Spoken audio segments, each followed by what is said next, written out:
So that's in really rough shape. That's from the assembly line. That's because exactly of this. It closes down and it guillotines the cable. So they do have it zip tied. Wait, what? Oh no.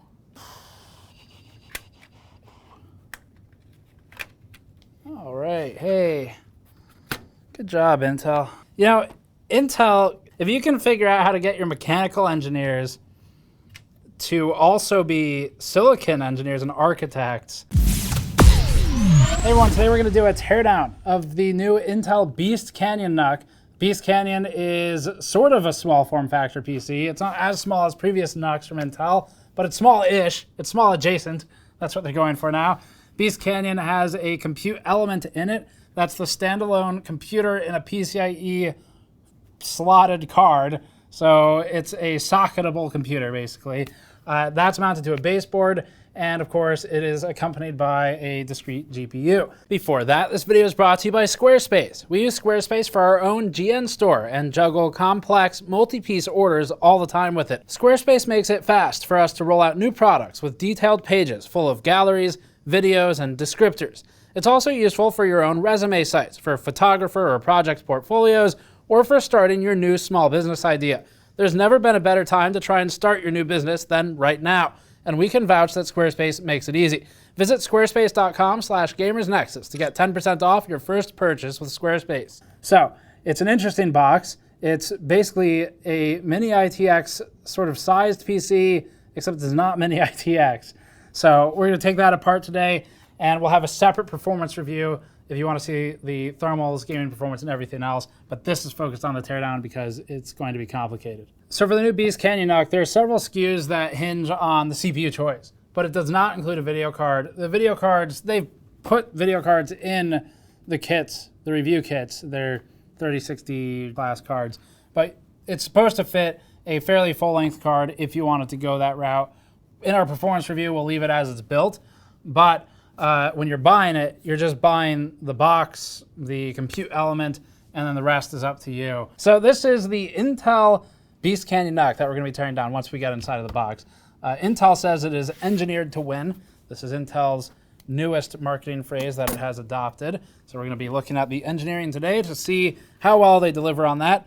Start by opening up the special wooden box. This is probably reviewers only, so it's a little bit silly, but well, that's not a great start to engineering. The box does not open. I found the engineering to win. They've put the feet in the wrong spot. There we go. Engineered to win. It's not a great start to engineering. Okay, so there's the Intel Beast Canyon NUC. The NUCs are deviating a little bit from what they originally were. It is not the small box that it usually is, but this is more in the line of the compute element series, like with Phantom Canyon previously. All right, so here's the NUC. We are gonna be taking it apart using our mod mat. You can back order these Volt mod mats on store.gamersnexus.net if you'd like one. So we'll first start with taking a walk around the computer. These are pre-built, and Intel's been making them for a while. For the most part, the mechanical engineering by the NUC team has actually been incredibly good. It's probably one of the most competent products that Intel makes right now in terms of designs. The really good design competence, awareness of sort of accessibility, being able to take things apart relatively easily while being small. This one does deviate from the small part. You're in small form factor PC territory. You can get a case that's roughly this size and build your own PC. So it is deviating from its original strengths and marketing points, but I'm seeing some things that are promising so far. So this paneling, all of it, is heavily ventilated. It's all mesh everywhere. Great breathability there. There's two video card fans right there. So they've pre-installed, I think it's a 3060 Ti. We'll see once we open it up. This has already been through testing, by the way. Patrick's done all the benchmarking on it, so we're opening it after it's been tested. And hopefully this pops out separately. I'll check that to clean. But that gives us access to, it looks like, some top exhaust fans, which is a design Intel has liked using on its NUCs. Front's completely closed off.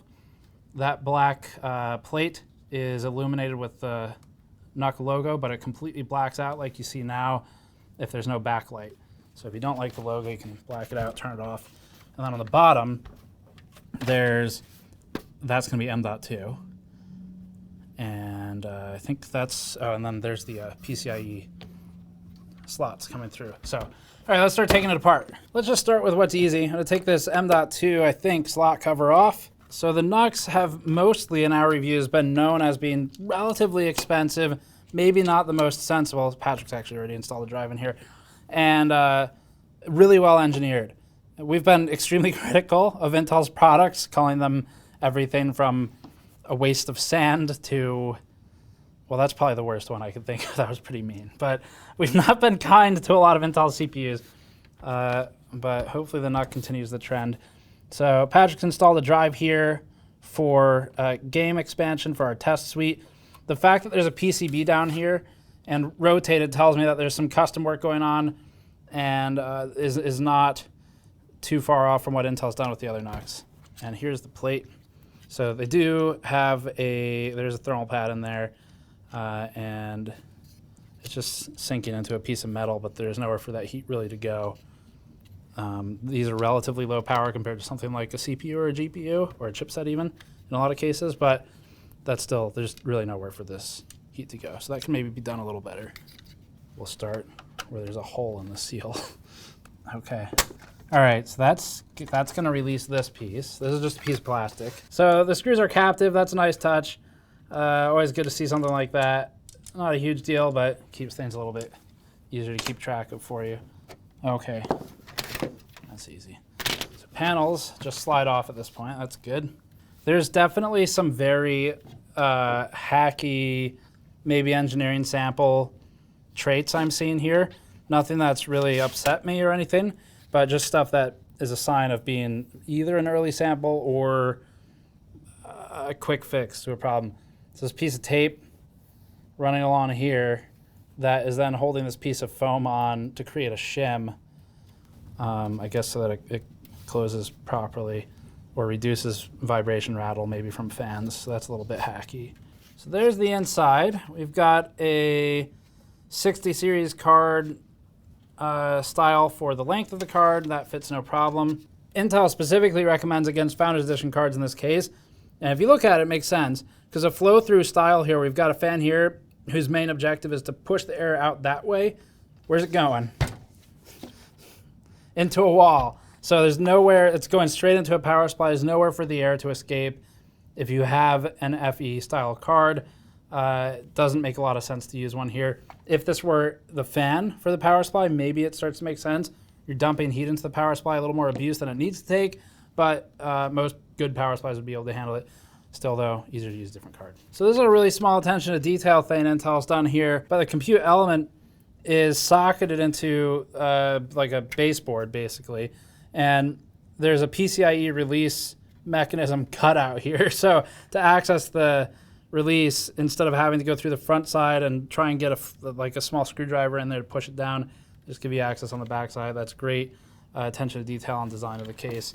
Makes it easy to remove the compute element. Video card unfortunately does not have as easy access, but there is a lever. Okay. What? All right. Okay. Hey, that's pretty cool. Terrible instructions, but actually really cool mechanism. It's simple, right? So it's stamped steel here, like 0.6 mil steel or something, without measuring it.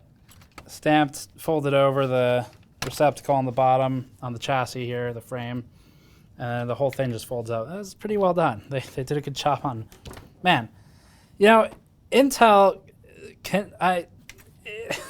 if you can figure out how to get your mechanical engineers to also be silicon engineers and architects, they've got the right mindset for solving some great problems. So this makes it very accessible. So if you do need to replace the fans, actually looking closer, I thought this whole thing was one, but actually it's still 3 discrete fans. That's good. It means they're easily replaceable. You can find this, and they're just secured with a plate. I think my biggest concern with this is pinching.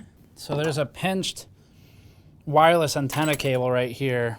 These get destroyed. Oh man, that's beyond pinch. That's like about to get destroyed. just copper poking through. So this isn't from us, to be clear. So that's in really rough shape. That's from the assembly line. That's because exactly of this. It closes down and it guillotines the cable. That could be done better. But video card's very accessible, so there's some positives. Intel needs to refine it a little bit. Asus video card off the shelf. This is not special. Intel didn't do that. The power supply cable. So we've got just an 8-pin with a 90-degree adapter on it. Standard 6 and an 8-pin PCIe if you needed more. Looks like, unless there's more I haven't discovered yet, it looks like there might only be 2 PCIe cables discrete. You get 3 with the daisy chain. Standard 24-pin. That was a 10-pin on the previous NUC that we tore down, the large one. So that's standard. This makes everything very user accessible. This is new. That's kind of neat. So now they have a flow guide. Let's take that out. Plastic flow guide for, yeah, that's all that is. Cool. For the blower fan. So question is, where does the air go? So air comes in through here, through what I've been calling a flow guide, which is just a piece of plastic, molded plastic with a PCIe slot cover. Air comes in through those holes. It has nowhere else to go except for into that fan, into that squirrel cage fan right there. And that fan, I think spins clockwise, is going to force air up and out. So the fan's pulling air in from the outside of the chassis, which is actually a good design. It is going to chew up some hot air from GPU exhaust if you use a GPU that's exhausting out the back. But for the most part, this is an overall positive because it creates a natural buffer between the GPU backplate and therefore a hot spot on video cards where there's not great access to air in this closed system. Creates a buffer, pulls air in through the back so the compute element isn't solely working on already preheated air from inside the chassis. And there's a very clean exhaust path immediately functionally attached to the top of the case. Okay, there's the lever in the back. Clever access lever from Intel. I think this is easily the worst part of the design I've seen yet.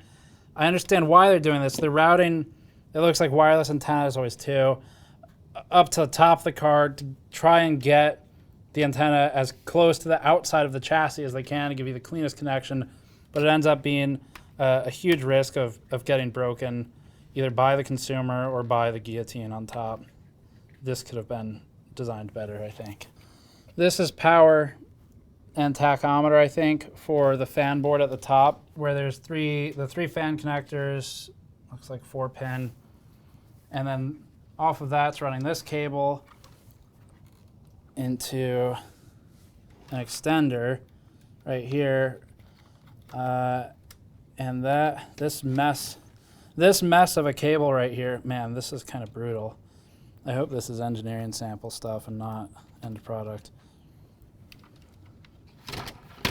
This mess of a cable, it's a bunch of really small wires that are going to be fragile. If you pull this the wrong way, they're going to rip out of the header.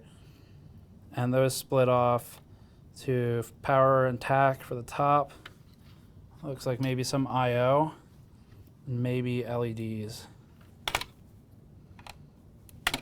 All right, careful with those. Okay, compute element is free. This is a little bit redesigned from the original. We'll probably want to take that apart again. The power cable is actually kind of difficult to access. So they do have it zip tied. Wait, what? Oh no. We have to look closer what that is. Cable, the reason that caught my eye is there's zip ties that do nothing. I don't hold it to anything. I realize I think they're supposed to be holding that piece of rubber on there. This seems kind of rushed to me. So they've got the pass-through, the zip tie helping bundle the individual wires together. So there's going to be, I guess, 3 of them. And then on the other side, oh, it's just the shielding. Okay, well, that's better than exposed wire. You can see the shielding for the power cable. I'm not sure why they cut it there. Let's think. Maybe that's meant to give it some strain relief. I'm guessing that's what that is.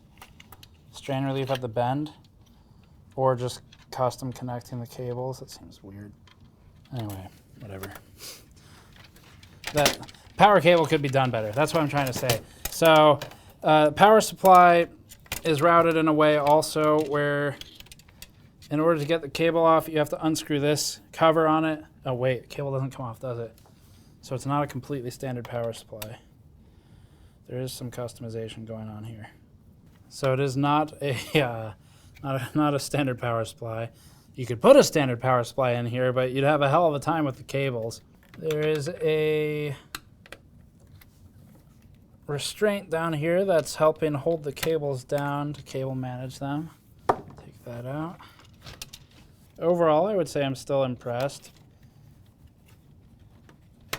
and think the chassis is done pretty well, but they've done some really screwy things here trying to fit that power supply in and make it as small as possible. And it's just, you know, you hit a certain size with this where it's like, are we really gonna, if you're Intel, you gotta ask questions, and clearly the answer was yes, but at some point they asked the question, are we really gonna sell more units if it's harder to do everything up here, but it's, I don't know, 10 millimeters shorter? I guess the answer must have been yes. Okay, so to get the power supply out, because the cable can't just unplug from, can it? No. Cable can't just unplug from the power supply. We would have to remove these fans from the top. Okay, fine. Let's do it. I think Intel, here's some constructive feedback I think you can actually do something with. I think that this could be done like a radiator tray on a standard mid-tower case, and you wouldn't really have to make it larger.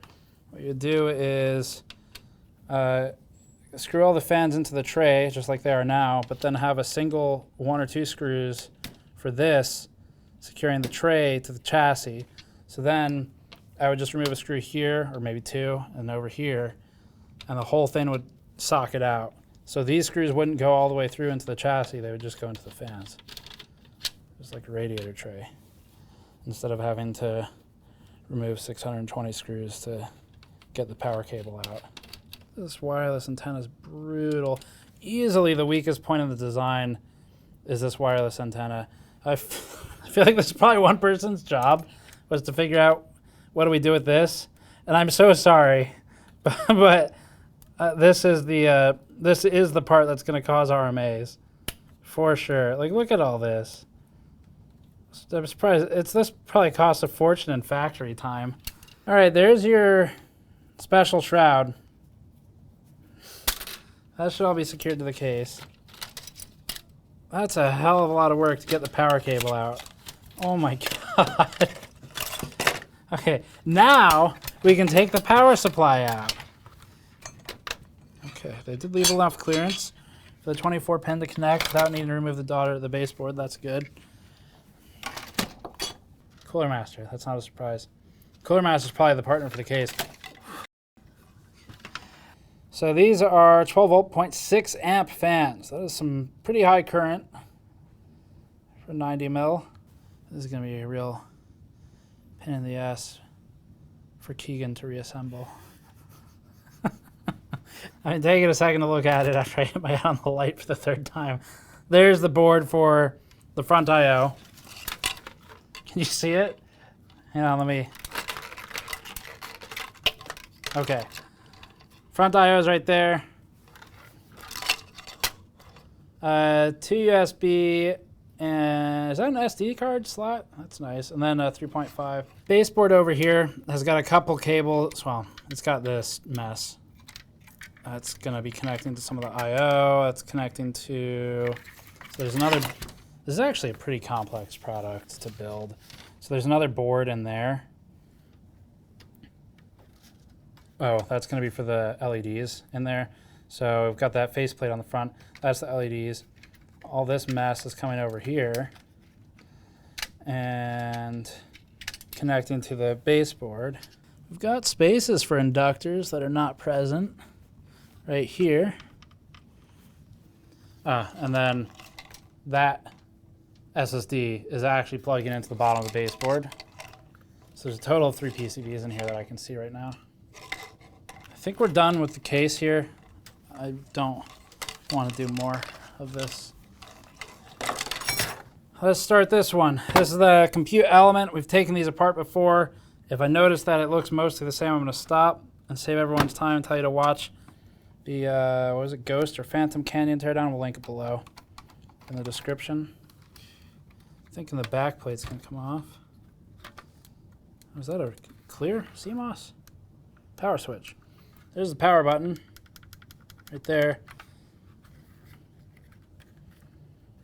If you have it running standalone, which you can do.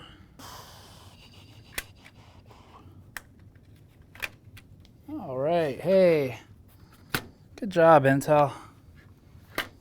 That's some good design. I give some of the credit back. Finally found it. The root of all issues on this system is right there. And then got another one, small heatsink going to this Sabrent SSD. So that's a 500 gigabyte drive. And there's actually yet another M.2 slot right there that is unpopulated. This, you wouldn't have to disassemble the entire computer like I did to get here. You would have to work for it a little bit. If you bought the compute element standalone, then all you would do is take out the 2 screws and put in the SSD. What we went through is a bit more work, but that's where that is. This heatsink, so we've got 4 screws here to spring tensioned as well, which is good. To secure the heatsink, copper heatsink, a little bit of fins on there, not a lot, to a metal plate for security, eventually coming over here to the actual heatsink. So it's sinking heat centrally, obviously. I'm going to go, wherever is natural for it to go, which is going to be over here. And then we get the airflow from the top fans, and then you have that blower fan right there, if you remember, to pull air in. Now this fan is not really going to cool anything down here. What it's actually doing is pushing air up through this heatsink. So that's how all of that works. Memory's right there. It's HyperX Impact, DDR4 pre-installed. This is something you can buy on your own and socket. It's just so dim memory. It's what you use in a laptop. Okay. Man, wow. Okay then. That was a pain in the ass. There's the back plate. It is made out of metal. They're not sinking anything into it.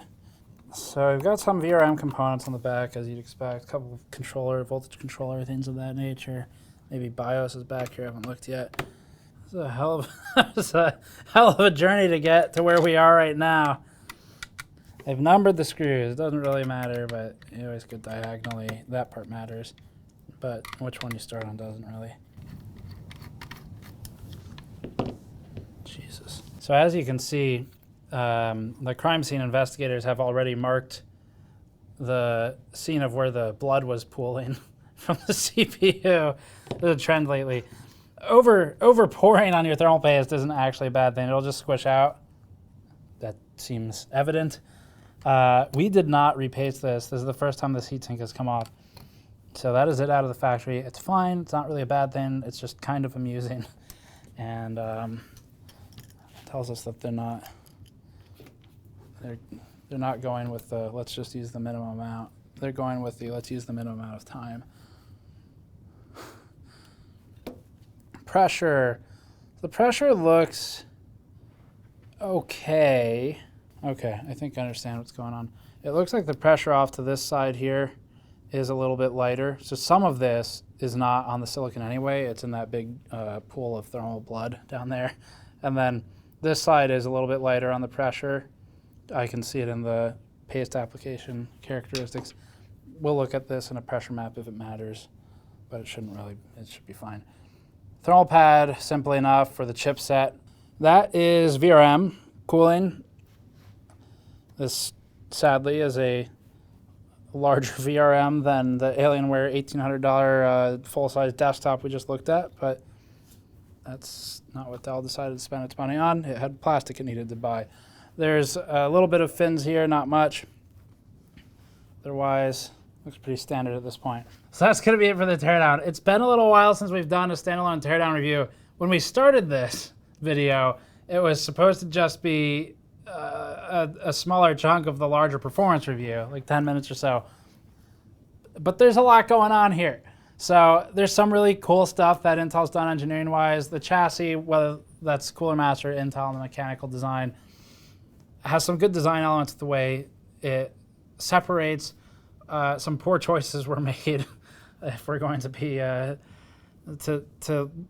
be flashing back to the wireless antenna connectors, but that was the worst part of the design mechanically that we saw. So overall, a couple changes made to how the compute element comes together, how the airflow path is designed. That's all we've already discussed. But overall, engineering mechanically is pretty good from Intel. There's a few key points we saw that we think they could genuinely improve with minimal effort, like mounting all the fans to a frame, mounting that frame to the chassis instead of doing all the fans into the chassis. And other than that, we'll need to look at the performance numbers, thermals, all of that in a separate video. All the testing's been done before this teardown, but we'll upload that separately. So subscribe for that. Make sure you watch it when you come back. And as always, thank you for watching. You can go to store.gamersnexus.net to grab one of our Volt mod mats that we worked on today. That's this one on the table. Or you can go to patreon.com/gamersnexus for some behind-the-scenes videos and posts. We'll see you all next time.